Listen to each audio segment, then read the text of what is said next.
beralih ke Mas Firmansyah. Mas Firmansyah, seberapa optimis Anda melihat dari orang-orang yang begitu banyak beredar di masyarakat seperti Pak Riza Ramli, Darmin Nasution, Tom Lembong untuk dapat mengubah dan juga memperbaiki perekonomian? Ya, secara political will ada keseriusan ya untuk membenahi kabinet kerja bidang ekonomi. Karena 2 Menko diganti, kemudian 2 kementerian teknis juga mengalami perombakan. Pertama terkait dengan Menko Perekonomian, Pak Darmin Nasution tadi juga kita lihat gambarnya sudah mulai ditayangkan. Ini memang tadi sudah disebutkan, sudah 4 bulan kita mendiskusikan apakah ada atau tidak ada reshuffle kabinet ini. Dan hari ini kita melihat memang benar ada reshuffle kabinet. Jadi dari sisi pelaku pasar, ini merupakan sebuah kepastian bahwa memang ada reshuffle kabinet. Pilihan mengapa Menko Perekonomian diganti, saya rasa ini juga pilihan yang strategis. Pertama karena ekonomi kita sedang menghadapi dari berbagai macam tekanan dari dalam maupun dari luar. Terakhir pemerintah Tiongkok mendevaluasi mata uang dan hari ini juga mendevaluasi lagi mata uang. Hari ini pasar modal kita panik, kemudian aksi net sell itu juga terjadi. Rupiah kita juga masuk 13.700, hari ini 13.800. Di beberapa pasar kita monitor sempat ada juga 13.900. Bank Indonesia juga sudah memberikan statement bahwa akan selalu ada di market. Tapi tetap saja bahwa dengan berubahnya Menko Perekonomian, sepertinya ada hal yang akan diperbaiki ke depannya.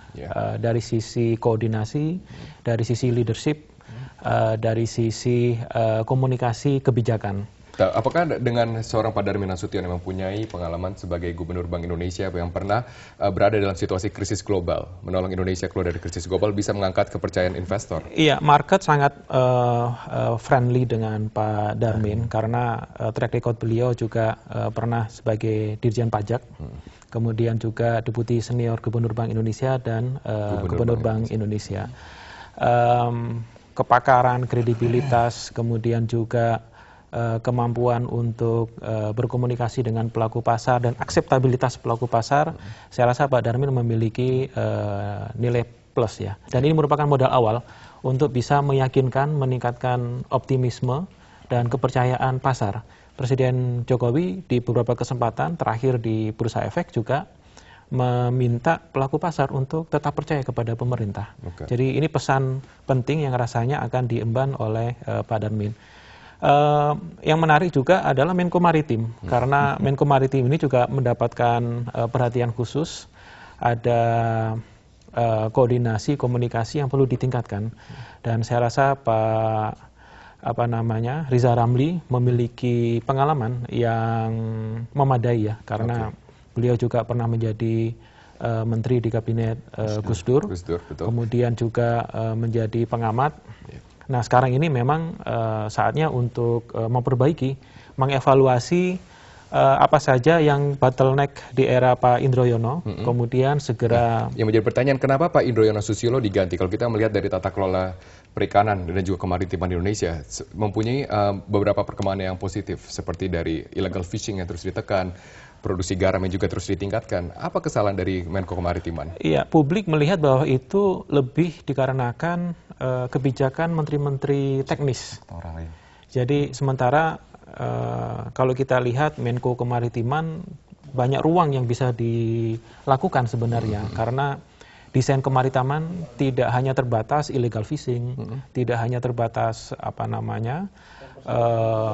peningkatan produksi garam dan sebagainya, tetapi bagaimana menteri-menteri di bawah sektor kemaritiman, di sana kita berbicara tentang energi laut, kita berbicara tentang pariwisata laut, kita bicara tentang kemiskinan di garis pantai kita bicara tentang transportasi laut, kita bicara banyak sektor, dan itu membutuhkan seseorang yang memiliki wawasan yang memadai, wawasan yang cukup untuk bisa mengkoordinir lintas sektoral. Menarik sebenarnya, memang kalau kita bicara fungsi Menko ini juga dari sisi tata negara dan sisi politik agak unik ya. saya bisa mengatakan bahkan hanya Indonesia sebetulnya yang memiliki konsep posisi Menko ini. Menko. Dan memang berbeda dengan kebijakan Menteri Teknis seperti tadi Pak Hafiz katakan, lebih ke arah fungsi koordinatif. Sehingga banyak sekali hubungan vertikal ke atas, tapi juga bagaimana hubungan vertikal ke bawah dalam konteks koordinasi tadi. Dan kita tahu bagaimana dalam konteks perlambatan ekonomi seperti sekarang, selain yang dibutuhkan adalah skill, pengetahuan terhadap sektor-sektor di bawahnya, tapi juga kewibawaan di mata publik, sehingga publik kemudian dalam konteks public trust tadi itu bisa meningkat. Dan saya tidak ingin mengatakan bahwa orang-orang yang diganti ini tidak memiliki public trust yang kuat ya, tetapi kalau kita lihat nama seperti Pak Darmin atau Pak Rizal Ramli memang cenderung lebih memiliki nama besar. Minimal itu, walaupun kalau Pak Rizal ada orang yang mengatakan ada sisi kontroversialnya juga. Betul. Karena sering membuat statement politik. Pak Darmin saya pikir tadi Pak Hafiz sudah mengatakan, jadi hal itu menurut saya yang juga mungkin jadi sebuah perhitungan, nama besar, wibawa secara politik, wibawa dalam konteks sektor-sektor yang akan dikoordinasikan di bawah kementeriannya, dan itu akan mempengaruhi bukan hanya kinerja menteri-menteri tapi public trust tersendiri terhadap